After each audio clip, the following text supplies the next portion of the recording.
नमस्कार मित्रांनो, मी तुमचा मित्र वीरेंद्र मोहिते पाटील आणि तुमचं स्वागत आहे आपल्या मिस्ट्री टॉक्स या चॅनलवर। तर आज आपल्याकडे आपले एक पाहुणे आलेले आहेत, तर चला त्यांच्यासोबत गप्पा मारूयात, त्यांच्यासोबत घडलेले अनुभव ऐकूयात। नमस्कार मॅम। नमस्कार। काय आपलं नाव?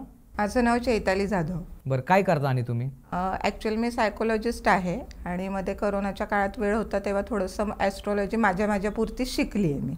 बरं, आणि मूळ गाव कुठलं तुमचं? मी मूळ म्हणजे मी पुण्यातलीच आहे, नारायणपेठेतली। असं मूळ म्हणजे मूळ नाही, नारायणपेठेतच। म्हणजे तुम्ही पेठेतले? हो। बरं, काय काय कसे तुमच्या बरोबर अनुभव घडले आणि याची सुरुवात कशी झाली? आता म्हणजे सुरुवात असं म्हणजे ती हॉररनी नाही झाली, ॲक्च्युअल ती इंट्युशनने झाली। तर कसं होतं, म्हणजे पहिले बॅकग्राऊंड असं सांगते की माझे वडील नाट्यक्षेत्रात आहेत। तर ते कधी म्हणजे त्या काळी असं होतं जेव्हा माझं जे होतं तेव्हा की फोन वगैरे काही नव्हते, बसमध्ये कलाकार बसायचे, कुठं नाटक असेल तिथं करायचं आणि घरी यायचे। तर त्यांना कधी 2:30-3च व्हायचे, त्याला दौरा म्हणायचे, पूर्वीचे लोक दौरा म्हणायचे। आणि आई माझी ॲज अ PhD होल्डर आहे, तर तिचं पण काही देवाबिवावर म्हणजे ती तर घरातले देव पण मानत नाही, म्हणजे तसं काही नाहीच तिच्याकडे, प्रकारच नाही तो। तर घरात असं सगळं वातावरण होतं की ह्या गोष्टी आम्ही मानतच नाही, देव नाही आणि हे असलं काय नसतं। वडील तर म्हणायचे मी तर कधी पण येतो, काही संबंध नाही। तर मी 3रीत होते आणि बाबा भिडे पूल जो आहे तिथे एक शिंदेवाडा म्हणून पूर्वी वाडा होता, त्या वाड्यामध्ये आईवडील वेगळे झालते म्हणून राहत होते तिथे। आम्ही लहान होतो खूप, मी 3रीत होते। तर त्यावेळी काय घडलं की माझी मावशी आहे सख्खी, तिने सुसाईड केलेलं आहे। तर मला आधी असं सारखं वाटायचं की मावशी असं काहीतरी चुकीचं करणार आहे, पण 3रीत म्हणजे अशी काहीच अक्कल नाही ना काय, आणि घरी कसं सांगणार, काही सांगण्यासारखा विषयच नाही आहे। मग तिने खरंच मी 4थीत गेले आणि तिने सुसाईड केलं। आणि जसं मला इंट्युशन होत होतं ना की असं काहीतरी चुकीचं घडणार आहे, तसंच झालं। आणि ते माझ्यावर खूप त्याचा परिणाम झाला, कारण ती मावशी खूप क्लोज होती, म्हणजे तिचं बिर्लर सगळं माझ्या नावावर। इनफॅक्ट म्हणजे मला ती होती तोपर्यंत माहितीच नाही की आई काय असतं, असं काहीच माहीत नाही मला। तर मी त्या गोष्टीने खूप डिस्टर्ब झाले, माझे 4-5 महिने तसेच गेले। आणि त्याच काळात आम्ही मग तिथून शिफ्ट होऊन नारायणपेठेत आम्ही जिथे आत्ता राहतो तिथे राहायला पण आलो। तर मित्रांनो, मी तर खूप टाइमपास करत असतो, मला वाटतं की तुम्ही पण टाइमपास करता, पण मी टाइमपास खूप मजेशीर पद्धतीने करतो। तर तो कसा? कारण की माझ्याकडे आहेत गेम्स, मी खूप प्रकारच्या गेम्स खेळतो, त्याच्यातलीच एक गेम आहे ती म्हणजे लकी कॅप्टन। आणि ती अशी भयानक गेम आहे, तर चला आपण त्याच्या बाबतीत पुढे जाणून घेऊयात। जसं की मी तुम्हाला सांगितलं लकी कॅप्टन ही गेम खूप भन्नाट आहे आणि ह्याच्यामध्ये जिंकण्याचे चान्सेस बाकीच्या गेम्सपेक्षा खूप जास्त आहे। आणि या लकी कॅप्टन गेममध्ये खूप साऱ्या प्रकारचे डिस्काउंट आणि कूपन जर तुम्हाला पाहिजे असेल तर मी एक कोड जनरेट केलेला आहे, त्याचं नाव आहे मिस्ट्री, जे की आपल्या मिस्ट्री टॉक्स फॅमिलीसाठीच फक्त आहे। आणि लकी कॅप्टन ही गेम मी रेग्युलरली खेळतो आणि जसं की मी आता बघतोय की मागच्या गेल्या आठवड्याचे एकदम अफलातून रिझल्ट्स आहेत। आणि मी रजिस्ट्रेशन केल्यानंतर माझं अकाउंट लगेच टॉपअप केलं। हे करायला अगदी सोपं आहे, काही सेकंदातच डिपॉझिट होऊन जातं आणि तुम्ही लगेच गेम सुरू करू शकता। मित्रांनो, गेम सुरू करताच एकदम थ्रिल वाटतं मित्रांनो, ग्राफिक्स तर एकदम भारी आहेत आणि गेम प्ले तर एकदम जबरदस्त आहे। मी काही स्ट्रॅटजीज वापरतो ज्यामुळे मला जिंकण्याची शक्यता जास्त मिळते। आणि हे बघा मित्रांनो, मी जिंकलो। तर मित्रांनो, लिंक मी डिस्क्रिप्शनमध्ये पण टाकलेली आहे आणि कमेंटही पिन केलेली आहे, आणि जाऊन तुम्ही पटापट रजिस्ट्रेशन करा। रजिस्ट्रेशन केल्यानंतर आपला मिस्ट्री हा प्रोमो कोड यूज करा आणि प्रोमो कोड यूज केल्यानंतर 230% तुम्हाला बोनस भेटू शकतो। तर जाऊन पटापट गेम डाउनलोड करा। म्हटलं आता हे कोणातरी सांगितलं पाहिजे, कारण ह्यांचा खूप त्रास होतोय। आणि तशी मी आईला घाबरायची, वडिलांना कमी घाबरायची। वडिलांना सांगितलं, म्हटलं पप्पा अरे असं असं मला सारखं होतं आणि मला ती मावशी पण सारखी दिसते रे, सारखं असं वाटतं खिडकीतून मावशी बघते आणि असं काहीतरी येल्लो तिला म्हणजे भाजलं नाही का आपण हळद वगैरे असं लावतो तसं आहे। तर बाप्पा बोलले चल ग, काहीतरी म्हणे ते सिरियल बघते त्याच्यामुळे तुझ्या बाबतीत असं घडतंय। म्हणलं नाही, सिरियल नाही, खरंच दिसतंय मला, शपथ दिसते मला मावशी। सिरियसलीच घेतलं नाही आणि मम्मीला सांगूच शकत नसते। मम्मीला सांगितलं असतं तिने बेदम मारलंच असतं पहिले, तिला मी सांगूच शकत नव्हते। मग ते मला आणखीन त्रास व्हायला लागला त्या गोष्टीचा की आपल्याला असं होतं आहे। मग माझे सख्खे काका त्यांनी पण ॲक्च्युअल ते नाही आहेत आता ह्या जगामध्ये, तर ते येईलच पुढे। तर त्यांना मी बाबा म्हणायचे। तर त्याला जाऊन मी सांगितलं की बाबा मला असं असं होतं आहे। तर त्यांना काय वाटलं की मी चुकीच्या संगतीत आहे, चुकीच्या मुलामुलींच्या संगतीत आहेत की ज्यांच्याकडनं मी काहीतरी हॉरर बिरर ऐकते आणि असं काहीतरी माझं मी मनाचं क्रिएट करून सांगते। तर त्यांनी मला काय केलं, नवी पेठेतल्या वैकुंठभूमीत नेलं लहान असताना, 5वीत असतानाच, आणि तिथे फिरवलं आणि म्हणले काय आहे का, काय दिसलं का, काय झालं का, आंघोळ पण नाही करायची घरी जाऊन, असंच जेवायला बसायचं, बघू काय होतं. तर काहीच झालं नाही, काहीच घडलं नाही. आणि मी ते मग विसरून पण गेले आणि ती भीती पण कमी झाली. आणि त्याच्यानंतरनं मी 8वीत असताना सेम असंच झालं की जे काका मला ज्यांनी भीती घालवली होती त्यांचं पण सेम सुसाईड त्यांनी केलं. आणि ते जेव्हा झालं तेव्हा पण मीच तिथे होते आणि मी त्या दाराला हात लावणार होते, पण मी नाही लावलं आणि परत आले आणि ते आजीने पाहिलं. पण त्याच्यानंतर त्याचा काहीच भासभीस नाही आला. आणि त्याच्यानंतरनं आयुष्यात घटना घडायला लागल्या. मग तिथून घटना खूप काय घडली? आता आधी मी काका वारला होता आणि मी खूप डिस्टर्ब होते. तर मला ती एक तर मावशीचं ते सारखं दिसायचं, तर मी खूप घाबरायचे, गच्चीत बिच्चीत जायला पण घाबरायचे. आणि मला आईने काम सांगितलं होतं, गच्चीत जायचं, वाळवण ठेवलेलं आहे ते सगळं गोळा करायचं आणि खाली घेऊन यायचं. आणि मी काय तिचं ऐकलं नाही, खेळत बसले. संध्याकाळचे 7 वाजले आणि गच्चीत लाईट नव्हती. गच्चीत लाईट असं म्हणजे त्यावेळी प्रश्नच नव्हता. तर आता म्हणलं एकटीने जायचं म्हणजे अवघड, घरातले तर ऐकत नाही, घराला एवढं सांगते त्यांना, मला दिसतंय तरी ऐकत नाही हे लोक. मग मी गच्चीमध्ये तशीच गेले पळत. तर मला समोरून म्हणजे असं आमचं वरती एक टाकी आहे पाण्याची आणि टाकीच्या इथे आम्हाला बसता येतं. तशा ह्याच्यामध्ये ती एक व्यक्ती बसली होती आणि मी समोरून बघितलं त्या व्यक्तीला की ती तिथे बसली, पण खूप लांब होतं, त्या अंतर फार लांब होतं. आणि मला तेव्हा भीती नाही वाटली आणि मी ते गोळा केलं. आणि गोळा करत असताना परत असं वेगळंच काहीतरी असं जाणवलं आणि मी असं वरती पाहिलं तर तो माणूस असा बसला होता ना, तर तो असं पूर्ण टर्न झाला. म्हणजे हे काहीच त्याची बॉडी हल्ली नाही, फक्त वरचं जे धड होतं ना तेच पूर्ण असं पूर्ण टर्न झालं. असं 360 डिग्रीला कसं टर्न होईल ना. आणि जाणवलं की काहीतरी चुकतंय. मी ते पटकन सगळं गोळा केलं आणि खाली घेऊन आले, घरामध्ये घेऊन आले. आईला म्हणलं तुम्हाला गच्चीत नाही पाठवायचं, मी गच्चीत नाही जाणार, मला दिवसा ढवळ्या काय असेल ते काम सांग, मी रात्रीची गच्चीत नाही जाणार. तर असा हा पहिला स्टार्टिंग अनुभव झाला माझा. आणि मग त्याच्यानंतरनं मी 11वीत गेले. 11वीत गेल्यानंतरनं वडिलांचंच नाटकाचं मॅनेजमेंटचं होतं, तर आम्हाला तिकीटं फ्री असायची नाटकाची. खूप सारे मित्रमैत्रिणी आम्ही नाटकाला जायचो. एक मित्र होता तो तर रोज असायचाच.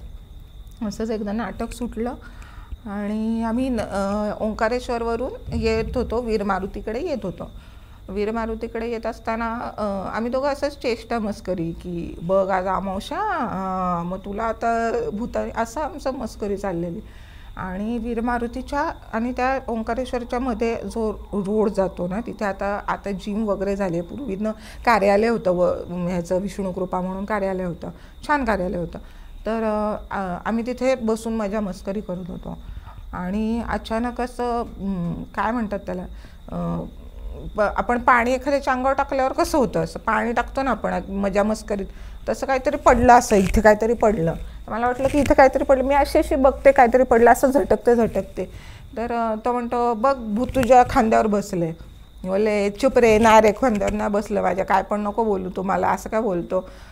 तर थोड्या वेळाने बसलो परत ह्या खांद्याला जाणवलं, परत असं इकडे गेलं. तसंच झालं. त्याच्यानंतर ना समोर नाही ना, म्हणजे कोणीच नव्हतं समोर, तो त्या शेजारीच बसला होता आणि तो चिडवत पण होता. समोर नाही ना असं तोंडावर काहीतरी फेकलं, पण असं पाणी फेकल्यावर काय स्पर्श होईल ना, तसा तो स्पर्श माझ्या चेहऱ्याला झाला. तो असं फेकलं काहीतरी माझ्या अंगावरती. मी म्हणलं नाही, काहीतरी आहे इथे, काहीतरी आहे, तू उड इथनं. तर तो उठायलाच तयार नाही, तो तिथेच बसून तो म्हणे नाही चैत्राली, नाही काय नाही, तू म्हणे घाबरते म्हणे, तू भित्री आहे. म्हणलं चल बाबा मी भित्री आहे, तू उड इथनं, काहीतरी प्रॉब्लेम आहे. तिथनं आम्ही उठलो, दोघं जण घरी आलो. घरी आल्यानंतर ना मला 2-3 दिवस अस्वस्थ होत होतं आणि मला सारखी ती जागा आठवत होती. मग सारखं असं नॉर्मल बसलं तरी तेच दिसायचं, स्वप्नात पण तेच दिसायचं. तो इन्सिडेंट सारखा आठवायचा नाही, जागा दिसायची, जागा हां, म्हणजे इन्सिडन्स नाहीच, फक्त जागा आठवायची. म्हणलं काहीतरी आपलंच काहीतरी गणलंय, चुकलंय. आता घरी तर सांगण्यात अर्थ नाही, घरचे ते असं, म्हणजे तो विषय संपला. म्हणलं आता काय करायचं, आता कुठंतरी हे बोललं पाहिजे, सांगितलं पाहिजे. माझा धाकटा भाऊ आहे, माझ्यापेक्षा लहान आहे तो. तर त्याला जाऊन सांगितलं, म्हणलं असं झालं आणि असं केलं. तर त्याने पण मस्करीत घेतलं. तो पण म्हणला गप्प, काय नसतं असं, काहीतरी काय म्हणे काढते वगैरे. म्हणलं आता काहीतरी कोणातरी काहीतरी हे सांगितलं पाहिजे. ते कारण खूप दिसत होतं. मग मी आईला सांगितलं. म्हणलं आई म्हणली मी तुला तिथे नेऊन रात्रीची अख्खी रात्र झोपवीन म्हणली, तुझं असं खोटं बोललीस ना म्हणली, तुला शिक्षा. मग म्हणलं बापरे, घरात तर कोणच माझं ऐकत नाही, आता बाहेरचे घरातले नाही ऐकत, बाहेरचे काय ऐकणार आहेत माझं. मग मी माझ्या आजीकडे गेले, वडिलांच्या आईकडे, हत्ती गणपतीच्या इथे ती राहते, अजूनही आहे, आमचा वाडा आहे तिथे. तर तिथे गेले आणि आजीला रडत जाऊन सांगितलं, म्हणलं आजी असं असं मला खूप त्रास होतोय गं आणि त्या गोष्टीचा, आणि हे लोक नाही गं माझ्यावर विश्वास ठेवते. आजी म्हणली ठीक आहे, आपण एक काम करू, तुझी दृष्ट काढू, दृष्ट काढल्यावर जातं, काही नसतं. म्हणून आजीने माझी दृष्ट काढली. दृष्ट काढल्यानंतर थोडा वेळ बरं वाटलं, परत तसंच व्हायला लागलं, परत तेच दिसतंय तेच दिसतंय तसंच दिसतंय. मी परत गेले, मी परत आजीला सांगितलं, म्हणलं आजी अगं ते सारखंच दिसतंय मला. माझी म्हणली एक काम करू, आपण खाली आमच्या इथे शांत आजी म्हणून राहायच्या, ते जरा प्रौढ होत्या, तर त्यांच्याकडे जाऊ आणि त्यांच्याकडनं दृष्ट काढू. ते तिथनं गेलो, आजीला त्या आजीने दृष्ट काढली, तरी परत तसंच. परत आजीला जाऊन सांगितलं, म्हणलं अगं आजी नाही होते ते, काहीतरी होते, तू चल, तू पप्पांना सांग की काहीतरी होते. ती बोलली जाऊ दे, तुझा बाप काय ऐकणार नाही, मी काय ते सांगत बसणार नाही, आपण काहीतरी करू. मग तिने जाऊन त्या शांताजीला सांगितलं की असं झालं. मग ती शांताजी बोलली नाही काहीतरी असेल, जर तिला ते जाणीव झाली तर काहीतरी असेल. मग त्यांनी तो एक काहीतरी उतारा तयार केला होता आणि जिथं आम्ही बसलो होतो तिथे ती आजी मला घेऊन गेली, तिथे आम्ही ठेवला आणि त्याच्यानंतर ते थोड्या दिवसांनी कमी झालं, लगेच नाही झालं, थोड्या दिवसांनी कमी झाला. असा एक तो तिथला म्हणजे एक अनुभव होता. पण तरी रात्रीनंतर परत फिरलो, फक्त तिथं बसलो कधी नाही, डायरेक्ट घरच गाठलं, आधेमध्ये काही थांबलो नाही, असा एक दुसरा अनुभव झाला माझा. त्याच्यानंतर तुम्हाला विश्वास पटला की ह्या सगळ्या गोष्टी असतात? ॲक्च्युअल मला विश्वास पटला ना, तो अनुभव थोडासा नंतरचा आहे, कारण मग ह्या सगळ्या गोष्टीचं तात्पर्य काय किंवा जाणवलं काय? मग जाणवलं म्हणजे असतं काहीतरी म्हणजे टच होतं आपल्याला. असं प्रत्यक्षात काही दिसेल नाही दिसेल काय माहीत नाही, म्हणजे काहींना दिसतं पण, असं म्हणतात बाबा, काही जणांना पूर्ण आकृती पण दिसते, पण मला जे जे झाले ते टचच झाले, ज्या अनुभव आले ते टचच झाले. आता पुढे पण त्याच्या पुढे एक जो अनुभव आहे तो माझा साताऱ्याचा आहे, माझं सासर सातारा आहे. तर असा बंगला आहे आणि बंगल्याला पुढे अशी टेरेस आहे. तर आपण नॉर्मली आता ह्याच्यामध्ये उन्हाळ्यामध्ये बाहेर झोपतो तसं आम्ही झोपलो होतो आणि समोर एक खूप उंच झाड आहे, काय माहीत कसलं आहे, मला माहीत नाही ते कसलं आहे काय ते, आणि झोपलो होतो आणि ग्रीन कलरचा काहीतरी प्रकाश तिथनं आला 2-2:30च्या दरम्यान आणि माझा असा गळा म्हणजे प्रकाशानेच गळा माझा दाबला, कुठला मला हाताचा वगैरे पण स्पर्श नाही, प्रकाशच प्रॉपर ग्रीन कलरचा प्रकाश, आणि माझा असा गळा दाबत होता. आणि आपण झोपेत कधी कधी ओरडतो वगैरे तसं मी करत होते. मग मिस्टरांनी उठवलं मला की का तू असं करते, म्हणलं अरे नाही, कोणीतरी माझा खरंच गळा दाबला.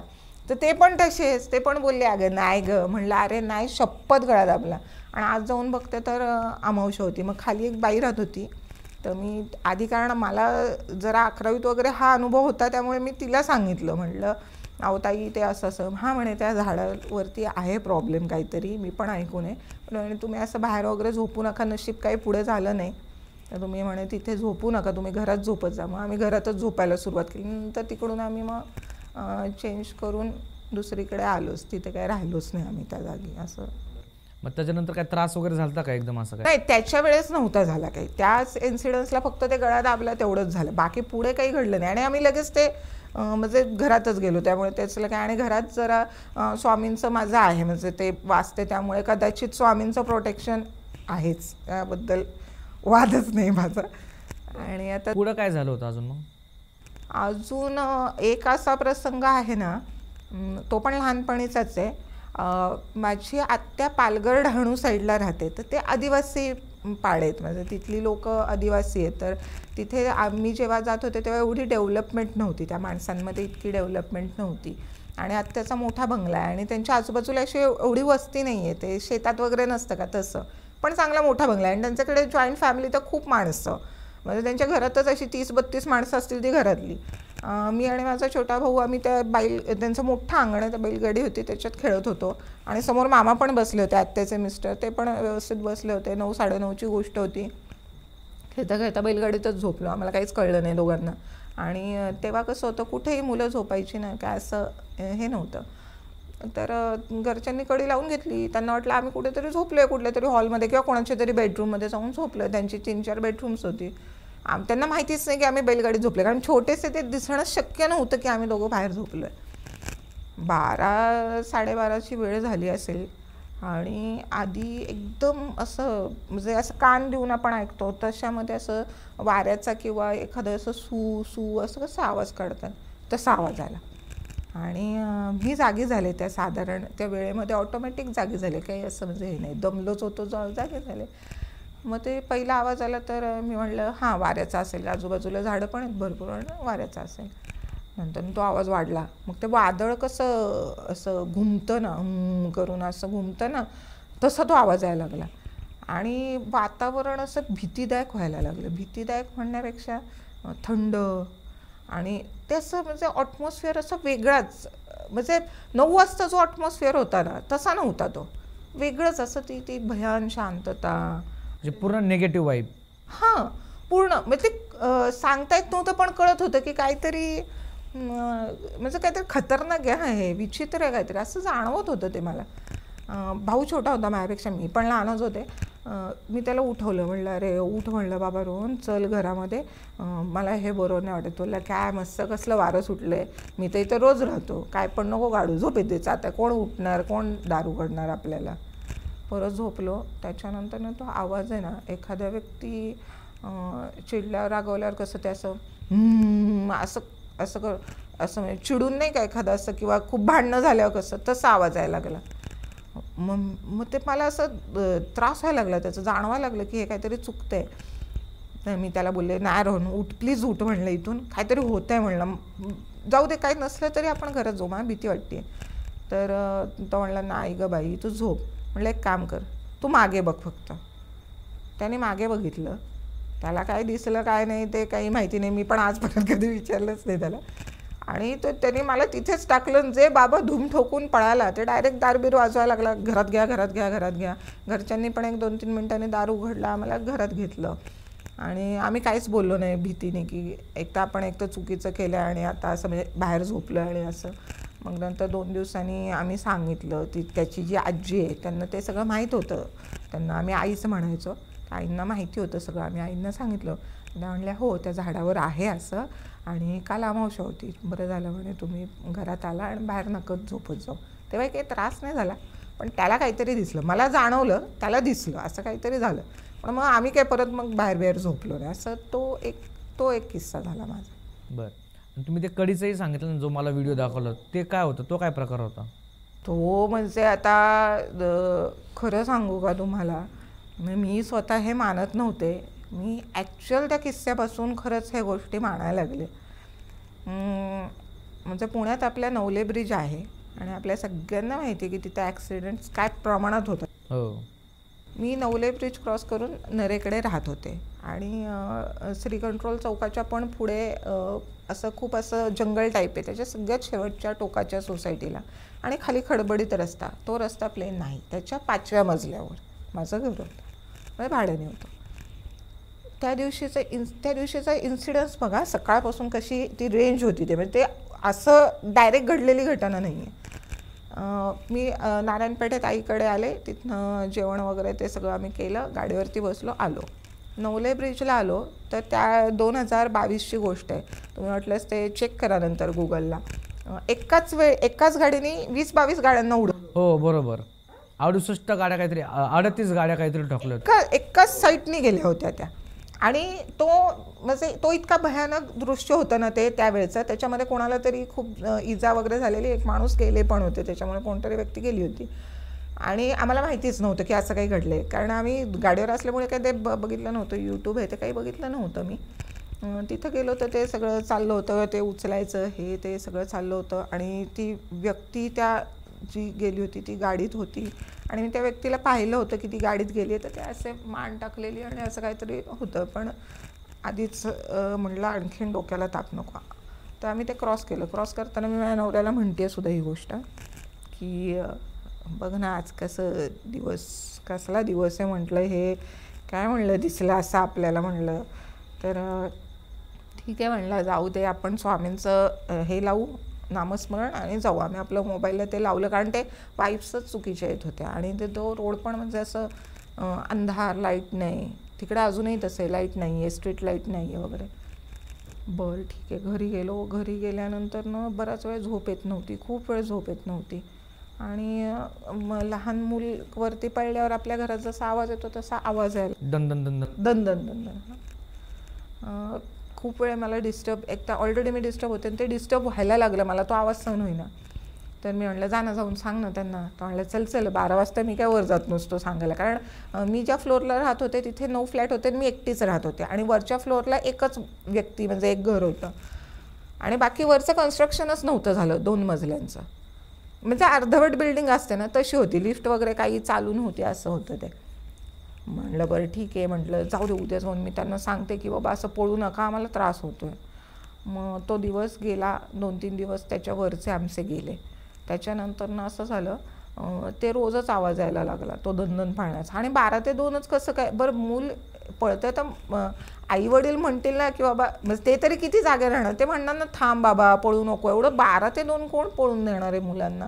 तो पण मी त्याला म्हटलं की बाबा 12 ते 2 तो मुलगी, आणि बाकी दिवसभर का नाही मग घरात आवाज येत. जर पडलं तरी 2 मिनिटं 3 मिनिटं 5 मिनिटं. हां, एवढं 2 तास कोण पळतं. लहान मूल कसं पण ते कळत होतं लहान मुले, मोठा माणूस नाही, हे पण कळत होतं. पावलांचे आवाज असे. मी त्याला 2-3 दिवस केलं, ते म्हणलं नाही बाबा मी जाऊन सांगणार, म्हणलं त्यांना वरती की बाबा असं असं आहे. मी त्यांना सांगायला जायच्या आदल्या दिवशी असं घडलं, माझ्या मुलीची तब्येत बरी नव्हती. मग मी कामावरनं सुट्टी घेतली आणि ह्याला म्हणलं तूच जा कामाला, मी थांबते घरी. आम्ही दोघी घरी थांबलो. दुपारी 3ची वेळ होती. मेन डोअरची कडी घट्ट लावलेली, म्हणजे तो व्हिडिओ तुम्ही खरंच प्रेक्षकांसाठी टाका, निश्चित टाका की ते कळायला, की ती घट्ट लावली होती. शेवटच्या त्या नॉटपर्यंत ती कडी घट्ट लावलेली होती आणि खाली त्याच्या कुलूप आहे माझं. तर ती कडी जी आहे ना ती ऑटोमॅटिक हात न लावता पूर्ण वर खाली होते, खाली वर तुम्ही बघितलं हो, अक्षरशः हलती ती.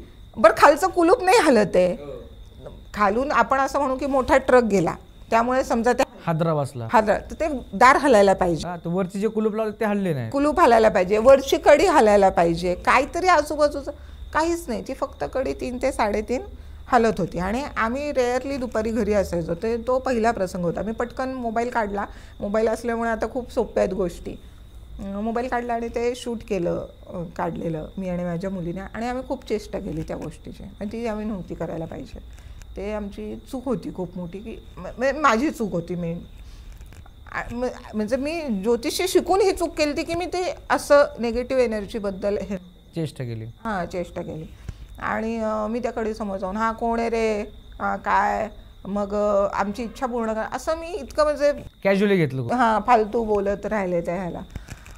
ते व्हिडिओ काढला, ह्याला आल्यावर दाखवला, तर म्हणला नाही गे खालून एखादा ट्रक बिक. म्हणलं अरे ट्रक आपल्याकडे म्हणजे ती जागाच नाही, ट्रक येण्याचा प्रश्नच नाही. पण तरी पण म्हणले ठीक आहे, मजा म्हणून आपण व्हिडिओ दाखवा सगळ्यांना, आणि सगळ्यांना दाखवण्यासाठीच काढला तुम्ही. झालं ते सगळं, तो दिवस सरला. दुसरा दिवस उजाडला, मुलीला आईकडे सोडलं. आम्ही 2 जण काम करतो स्लायडिंगचं, आम्ही 2 जण स्लायडिंगच्या कामासाठी धनकवडी एरियामध्ये गेलो, मोहननगरमध्ये.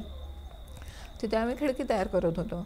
तर मला माझे मिस्टर म्हणले तू थोडा वेळ आराम कर, तुझं 2-3 दिवस झोप नाही काय नाही, तर तू आराम कर. म्हणून मी हे दुकानाच्या पायरीवरती आपली बसले होते आणि हे काम करत होते. त्यांच्या पायावर काच पडली आणि त्यांचा पाय पूर्ण कट झाला टोटल. आणि ह्यांनी मला सांगितलंच नाही, त्यांनी माझ्या पाठीमागून गाडी घेऊन गेले आणि ते पट्टी करून डायरेक्ट माझ्या समोरच आले आणि म्हणले हे असं असं झालेलं आहे, आपल्याला घरी जायचं. पण ठीक आहे, आम्ही घरी जायला निघालो आणि बरोबर शगुनच्या चौकात मला पहिला हार्ट अटॅक आला. माझ्या छातीत वगैरे दुखलं. आम्ही तिथनं मग ते पुणे हॉस्पिटलला गेलो. डॉक्टर म्हणले एकदम माइल्ड हार्ट अटॅक आहे, तर तुम्ही काळजी घ्या. ठीक आहे, घरी आलो. त्याच्या आधी कधी झालं का असं? नाही, मला काहीच नाही. मुळात हार्ट अटॅक येण्यासारखं काही कारणच नाही माझ्या आयुष्यात, तसं काहीच नाही. तेच म्हणते, काहीच नाही. कोरोनाच्या काळात आहे ना, म्हणजे तुम्हाला खोटं वाटेल पण ज्यांना कोरोना झालता त्यांच्या ताटात बसून मी जेवली आहे, पण मला कोरोना झाला नाही कधी. इवन माझ्या मिस्टरांना कोरोना झालता ना, तर त्यांना स्वतःला मी ॲडमिट केलं होतं आणि त्यांना घेऊन पण मी आलते आणि त्यांच्या सगळ्या म्हणजे सगळं देणं बिणं सगळं, इवन त्यांना हातबीत लावलेलं. तर मग कधीही काही झालं नाही. आणि मी तोच विचार करत होते की मला हार्ट अटॅक यायचं काय कारण आहे बरं. माझं सगळं नीट व्यवस्थित, काय कमी नाही जास्त नाही. तो दिवस गेला. तो दिवस पूर्ण शांततेत गेला. त्याच्या दुसऱ्या दिवशी आम्ही 2 जण घरी यायला, म्हणजे नऱ्ह्यातून माझ्या आईकडे पत्रा मारुती चौकात यायला निघालो होतो. येताना मला सेकंड हार्ट अटॅक आला. तो जोरात आला, खूप जोरात आलं. त्यावेळी मला जेव्हा त्या ह्याला पुणे हॉस्पिटलला ॲडमिट केलं, म्हणजे माझ्याकडे रिपोर्ट पण आहेत त्याचे, तर त्याचे ग्राफ काढतात कार्डिओलॉजीचा, तर तो व्यवस्थित आहे, नॉर्मल आहे, पण प्रेडिक्शन होतं आहे की मला हार्ट अटॅक आला आहे. अरे बापरे. माझे मिस्टर म्हणले, अहो तुम्ही म्हणताय ग्राफ जर का नॉर्मल आहे तर एक तर तुम्ही आम्हाला मिसगाईड करताय ॲज अ डॉक्टर, किंवा आम्हाला समजेल अशा भाषेत सांगा की नक्की काय विषय, कारण आम्ही मेडिकलच्या ह्याने बघत होतो. मग डॉक्टर म्हणले नाही हे असंच आहे, ग्राफ तर आता आम्हीच म्हणे आश्चर्यचकित आहे की ग्राफ तर नीट येतो आहे, सगळं नॉर्मल, बी पी नॉर्मल, सगळं नॉर्मल, फक्त प्रेडिक्शन होतं हार्ट अटॅक, म्हणजे लक्षण आहे. मग आम्ही घरी आल्यानंतर 1-2-3 दिवस जाऊन दिल्यानंतर माझे मामा आहेत एक, म्हणजे ते ॲक्च्युअल मुस्लिम आहेत पण आई त्यांना भाऊ मानते, आणि ते बघतात हे सगळं, खूप छान बघतात. तर आम्ही त्यांच्याकडे गेलो. म्हणजे आईनेच सांगितलं होतं की तू एक काम कर, माझा तर काही ह्या गोष्टींवर विश्वास नाही, मी तुझ्याबरोबर काही येणार नाही, तुला पाहिजे तर तू एक मानसिक समाधानासाठी मामाकडे जा आणि विचार.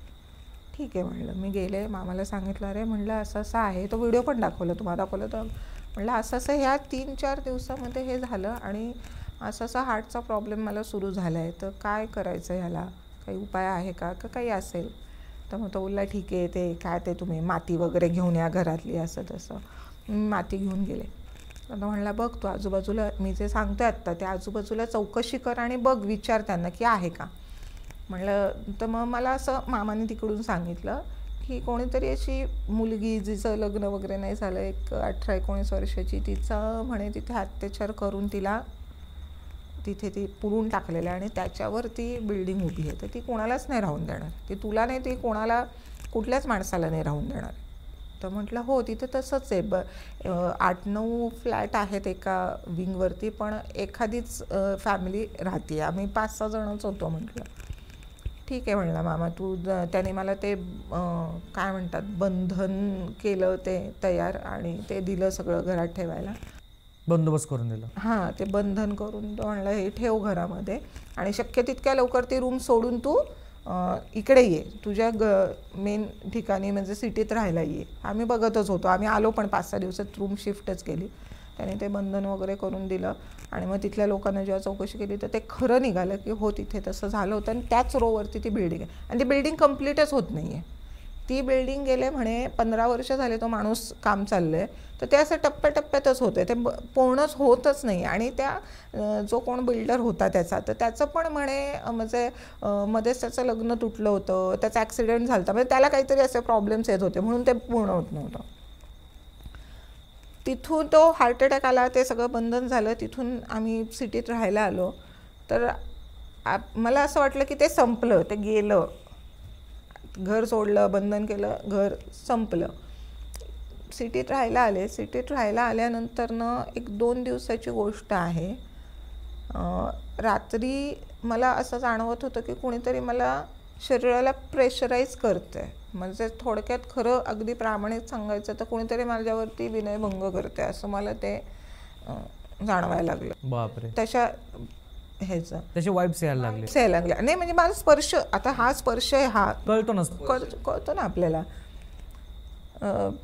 ते तसं झाल्यावर मिस्टरांना परत सांगितलं, म्हणलं असं काहीतरी होतं आहे, आणि ते मला असा स्पर्श होतो आहे अंगाला, आणि मला असं वाटतं की ती काहीतरी माझ्या बाबतीत चुकीचं करतं आहे समोरचं. नवरा म्हणला, आता हे बघ बाई, मी तर काही फार तुला आता ह्या कंडिशनमध्ये काहीच बोलू शकत नाही, तुझी पण कंडिशन नाजूक आहे, आपण परत जाऊ मामाकडे. परत गेलो मामाकडे. म्हटलं अरे मामा असं असं झालं. ठीक आहे म्हणलं, संध्याकाळी ये, आपण काय असेल ते तुझं क्लिअर करून टाकू. संध्याकाळी गेलो. मला मग तुमच्याकडे दाखवायला पण मला नाही आहे, अशी एवढी चिनी मातीची बरणी त्या मामाने घेतली होती, पांढरीवाली. हां, चिनी मातीची, लोणचं वगैरे आपण टाकायचं, पूर्वी टाकायचं ते.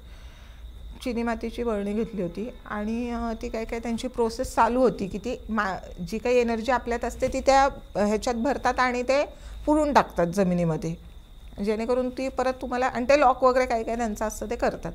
तर ती एनर्जी माझ्यातनं त्यात ड्रेन करायची होती, त्यात घालायची होती.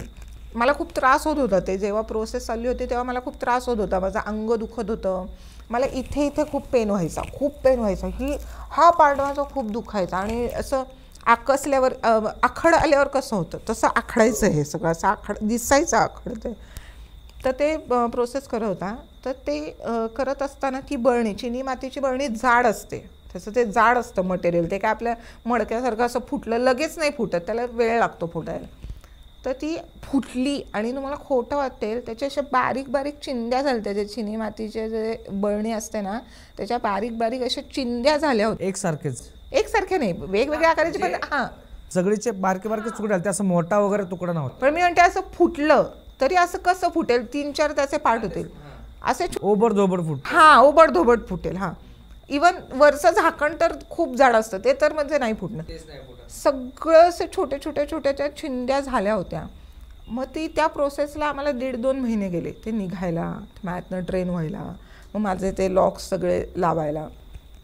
मग ते सगळं झाल्यानंतर ना मामाने मला असं सांगितलं की ती जी मुलगी आहे ती जिच्या बाबतीत झालं आहे, तर ते जे तिच्या बाबतीत झालं आहे ना ते तुला कळावं म्हणून ती तुला फील देत होती की मी कसं सहन, तिला तो अत्याचार कसा होता ना ती तुला ते दाखवत होती की हाय माझ्या बाबतीत घडलं आहे.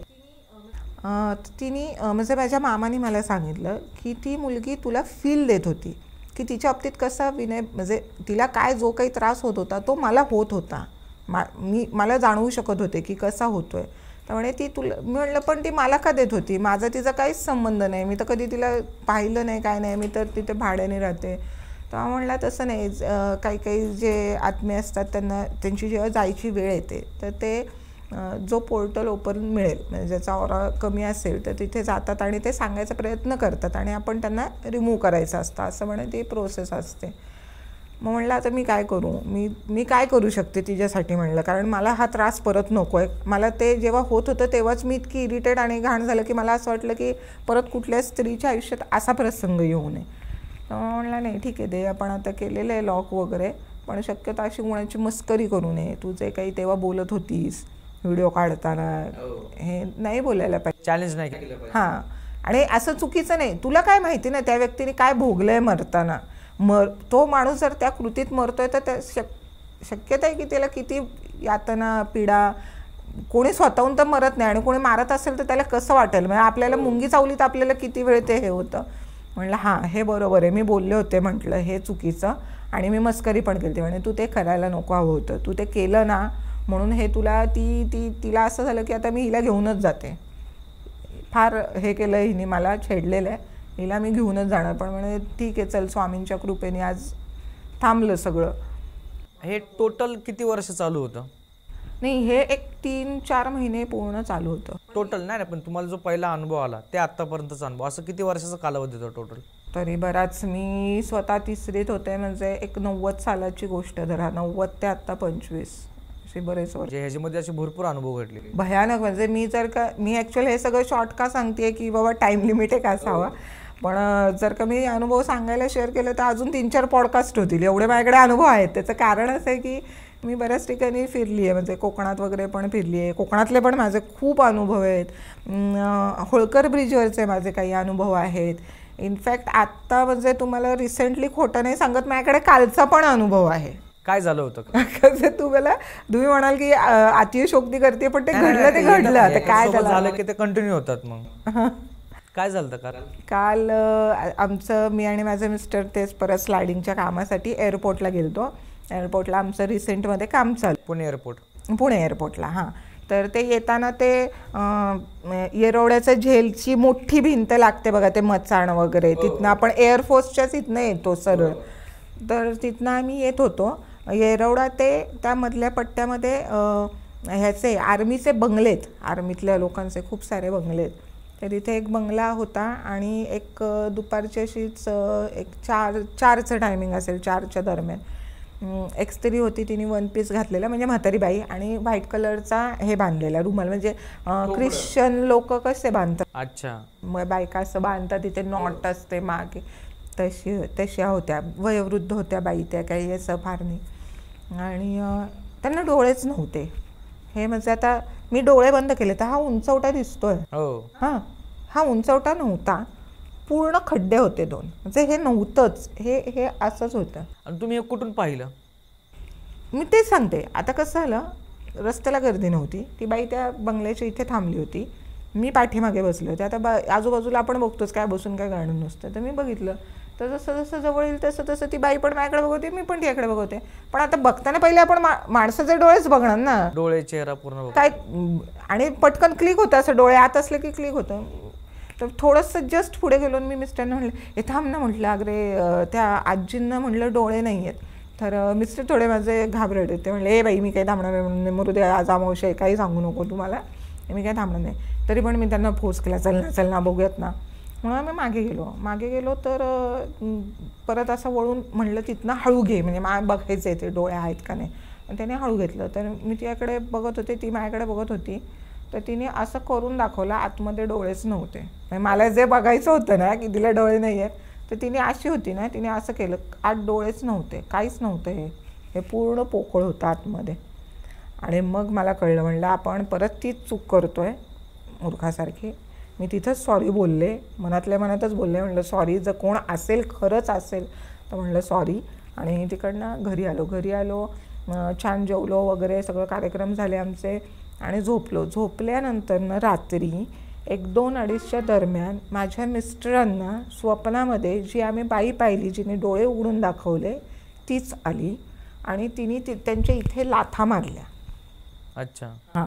आणि लाथा मारल्या तर ते झोपेमध्ये ते म्हणले की मला लागतंय आणि मी जागी झाले. म्हणलं काय लागतंय तुला? तर तो बोलला, अगं मला ना कोणीतरी लाथा मारतं, अगं मला कोणी ना लाथा मारतं आहे. सकाळी उठल्यावर मी त्यांना विचारलं, म्हणलं कोण लाथा मारत होतं तुला? तू बोलत होता मला लाथा मारतं आहे. तर म्हणला, म्हणे तू मला नको परत असं नेत जाऊ, मला खूप भीती वाटते. म्हणलं काय बोल. म्हणे त्या काल आजी होत्या ना उभ्या, खरंच त्या माझ्या स्वप्नात आलत्या आणि त्या तशाच दिसणाऱ्या अख्ख्या रूम भरून आजी होत्या, ज्या झोपल्या होत्या. आणि त्यांना स्वप्न पडलं आणि ते गेले रूममध्ये, त्यांनी लाईट लावली तर त्या आज्या, जेवढ्या आज्या होत्या त्या तशाच सेम दिसल्या. त्यांनी सगळ्यांनी मिळून माझ्या मिस्टरांना लाथा मारल्या आणि ते म्हणतात की मला तो स्पर्श जाणवला की लाथ लागली, म्हणजे हात टच झालेला. असा कालचा पण अनुभव झाला. पण त्यातनं काय त्रास वगैरे झाला का मग त्यांना? आता तर अजून तर काहीच नाही, कारण आम्ही सकाळी तेवढं हे केलं आणि इकडे आपल्या ह्याला पॉडकास्टला चालू, त्यामुळे अजून तर तसं तर काही जाणवत नाही. पण तो म्हणजे मी पण पाहिलं, डोळे नव्हते, पूर्ण खोल विहीर कशी असते खोल तसं ते दिसत होतं. पण मग जर का त्या बाईला डोळे नव्हते तर ती रस्त्यावर कशी येऊन थांबली? कोणतरी सपोर्टिव्ह, हो, आजूबाजूला कोणतरी असायला हवं, म्हणजे दिसत नसे. आणि तो रहदारीचा रस्ता आहे, तिथे केवढे मोठे मोठे ते टेम्पोन हे ते जातं. मग मी विचार केला की ह्या बाई अशा का उभ्या राहिल्या. पण जेव्हा मिस्टरांना स्वप्न पडलं ना, तेव्हा थोडंसं मी आता कन्फर्म झाले की बाबा काय कदाचित असेल.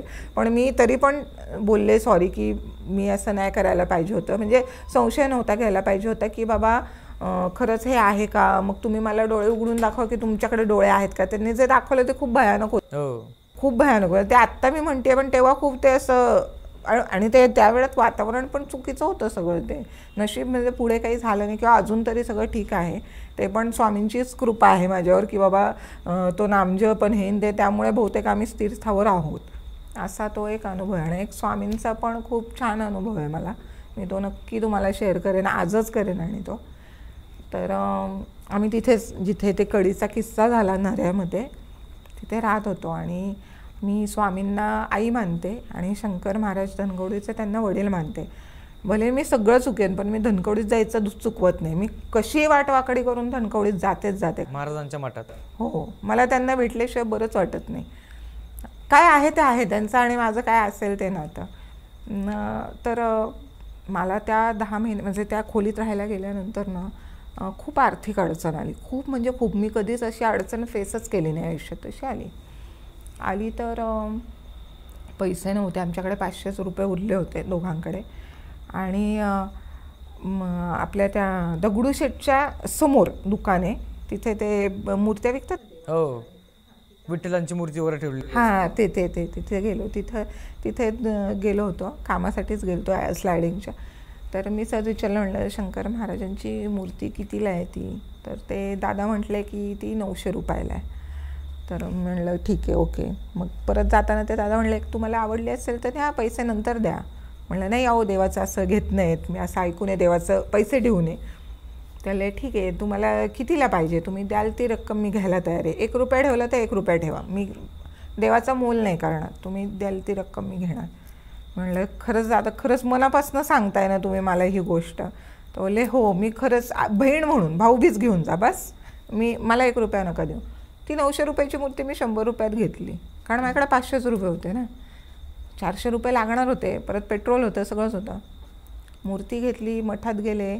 मठामध्ये जस्ट काहीतरी पूजा चालू होती, तर त्यांनी माझी मूर्ती घेतली आणि तिथे ठेवली आणि त्याच्यावर अभिषेकच झाला. अरे बापरे. अभिषेकच केला त्यांनी आणि दिली त्यांनी. मी हार पण नेला, पेढे काहीच नेलं, मला सगळं मठातनंच मिळालं. हार पेढे सगळं त्यांनीच दिलं मला. चला म्हणलं, महाराजांचा योगच होता माझ्या घरी यायचा. म्हणलं चला घरी आले महाराज. मग तिथनंच आम्ही तसं नऱ्यात घरी गेलो. आता उरले 300 रुपये. आता 300 रुपयात काय करणार माणूस? रात्री मी मिस्टरांना म्हणलं उद्या अक्कलकोटला जायचं आहे सकाळी. म्हणला वेडीच का, 300 रुपयात खिशात, अक्कलकोटला कशी जाणार? म्हटलं काय माहिती, अक्कलकोटला जायचं आहे, 300 ते कसं पण चल, ते बघतील. स्वामींना सांगितलं मी, फोटोजवळ गेले. म्हणलं स्वामी मला माहीत नाही, मला यायचं आहे तिथे. मार्च एंडिंगची 30 तारीख, त्याला ऑडिटला द्यायचं आहे सगळं, ते CAला द्यायचं आहे. म्हणलं अगं नाही शक्य नाही. म्हणलं मला जायचं आहे उद्याच्याला, पुण्याला मी जाणार एकटी निघून. त्याला माहिती आहे मी सडकू आहे, जाईल ही निघून. बरं ठीक आहे म्हणला, चल जाऊ आपण, काय होईल ते होईल, स्वामी बघते.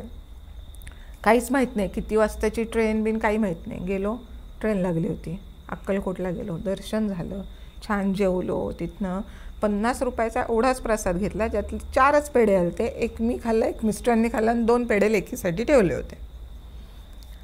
बरोबर पहाटे 3 वाजता पुणे स्टेशनला रेल्वे थांबली. रेल्वे थांबल्यानंतर तो एरिया जरा खराब आहे. मी म्हणलं आपण काय कुठल्या बसनी, रेल्वेनी, काही ह्यानी आपलं रिक्षेने वगैरे जायचं नाही, चालत जायचं. कारण आईकडे पत्र्या मारुतीत जाऊन मग नंतर जाणार होतो. म्हणलं जायचं चालत, आपल्याला सवय. ठीक आहे म्हणलं आपण तसं करू.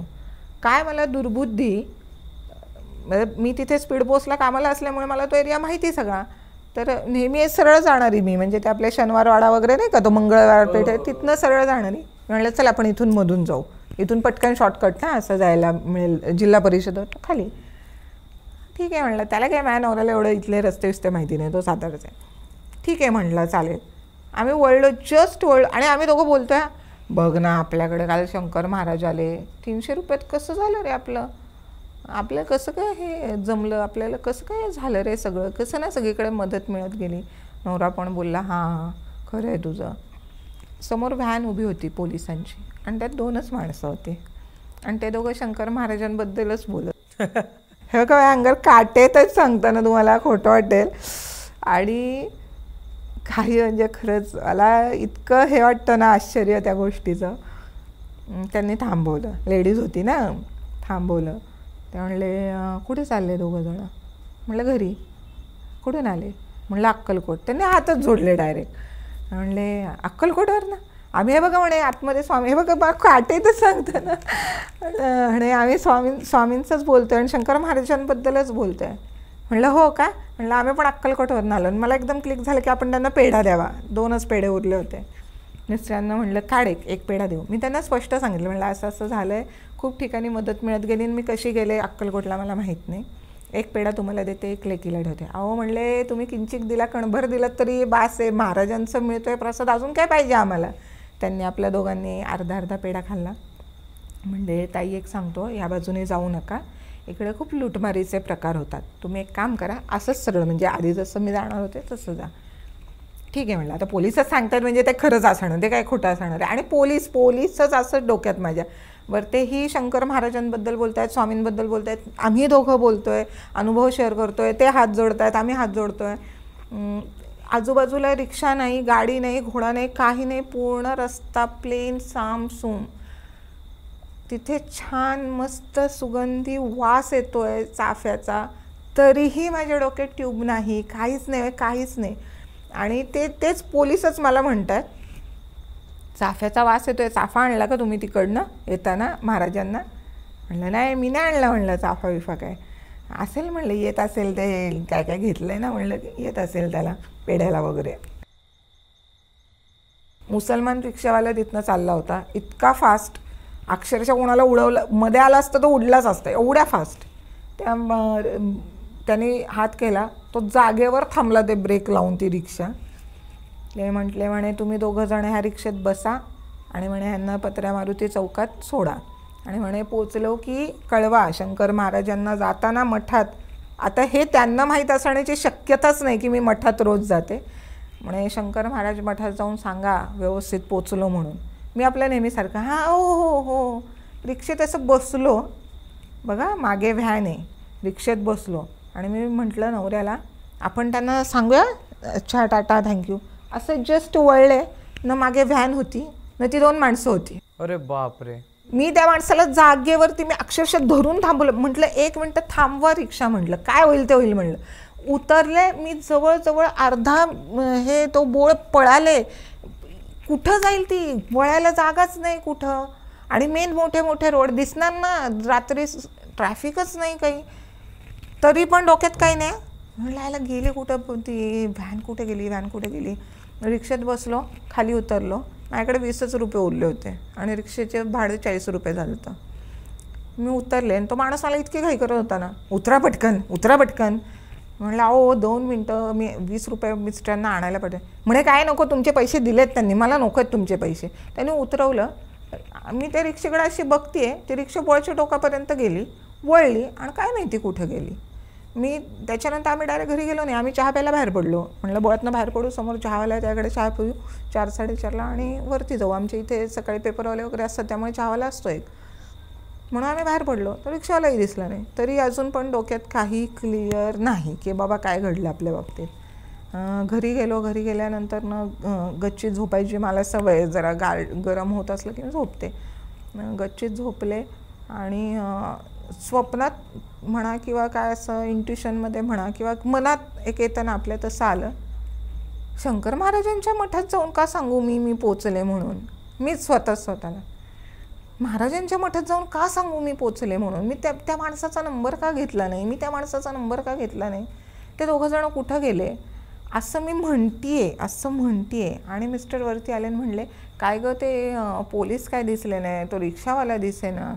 आणि ते म्हणले शंकर महाराजांच्या मठात जाऊन सांगात की मी पोचले म्हणून.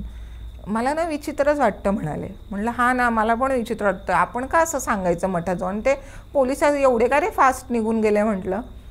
आणि एकदम आम्ही असं झालं ना, असं एकमेकांकडे गेलं आणि म्हणलं असं अचानक कसे काय होतील, कुठं आजूबाजूला दिसलं पाहिजे, समोर गाडी असं थोडंसं. मग ट्यूब पेटली. म्हणलं हे स्वामी आणि महाराजच होते, ह्यांच्याशिवाय दुसरं कोणी नाही. आणि आजपर्यंत त्यांनी मला म्हणजे अनेक प्रसंगातून काढलेलं आहे. उठलो, गाडीला किक मारली, पहिले मठामध्ये गेलो, मठात हात जोडले. म्हणलं महाराज आम्ही सुखरूप घरी पोचलो आहे. आणि म्हणलं 300 रुपयात अक्कलकोट होणं अशक्य गोष्ट आहे म्हणलं, पण ती शक्य तुम्हीच करू शकता.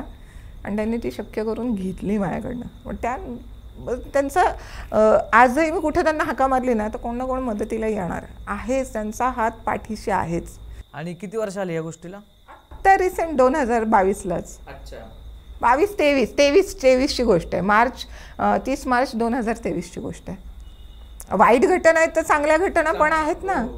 आणि मी असं म्हणत नाही की बाकीचे देव काय, पण एक खरंच सांगते तुम्हाला की जो माणूस स्वामींची भक्ती करतो ना त्याला हाकाच मारायला लागत नाही स्वामींना की तुम्ही या. स्वामी हजरच असतात आधी त्या माणसासाठी, त्याच्यासाठी सगळं तयार करून ठेवलेलं असतं की तू आता ये आणि ह्याचा उपभोग घे. आणि जर तुम्ही स्वामींना आई मानलं ना, अक्षरशः माझा अनुभव येतो की मांडीवर पण घेतात स्वामी. हो ना. हो, मांडीवर पण घेतात स्वामी. मी कधी मला खूप त्रास व्हायला लागला ना तर मी स्वामींना म्हणते आई मला मांडीवर घे गं, मला त्रास होतोय. तर मला फील होतं की मी स्वामींच्या मांडीवर आहे आणि ते मला बाळा हो तू होशील नीट, सगळं नीट होईल. म्हणजे मला डॉक्टर नाही मिळाले तरी चालतील, पण शंकर महाराजांचं मठ पाहिजे आणि स्वामी रोज पाहिजेत. त्यांच्याशिवाय माझं पाणपण नाही हलू शकत. म्हणजे इवन हा पॉडकास्ट तुम्हाला माहिती आहे, मी तुम्हाला जुलैपासून हे करते आहे, पण तो आजचा योग पण स्वामींनीच माझ्या आयुष्यात आणलेला आहे. म्हणजे माझं असं म्हणणं आहे की जे काही मी आत्तापर्यंत शिकते त्यानुसार कुठलाच व्यक्ती आपल्या आयुष्यात कधीच असा अचानक येत नाही. तर तुमचं आणि माझं काहीतरी आहे बंधन म्हणून मी इथपर्यंत आले किंवा हे चालू आहे, हे काय आहे ते. आणि ह्याला सगळ्याला स्वामींचा सपोर्ट असल्याशिवाय काहीच घडत नाही. आणि आहे वाईट जसे मला अनुभव आले, चांगले पण आले. आणि आहेत. स्वामी माझ्या पाठीशी होते म्हणून कदाचित मोठ्या गोष्टी माझ्या आयुष्यात नाही घडल्या, छोट्या गोष्टी घडल्या किंवा छोट्या ह्याच्यातनं सुखरूप बाहेर पडले. हीच ती हार्ट अटॅकची झाली मोठी गोष्ट ती झालीच, पण स्वामी आहेत. त्यांनी ते मला नाही सोडत. ते मी बोलो नाही बोलो ते हजर असतात. आणि शंकर महाराज पण आहेत, ते माझे वडील आहे, ते माझी आई आहे. भौतिक जगातले आई वडील आहेत, त्यांचा रिस्पेक्ट पण आहे, पण हे जन्मोजन्म माझ्याबरोबरचे आई वडील आहेत, ते मला कधीच सोडणार नाहीत, कुठेच सोडणार नाहीत. असे आहेत. नाही अजून आहेत बरेच किस्से, पण परत कधीतरी सांगेन नक्की. बरं.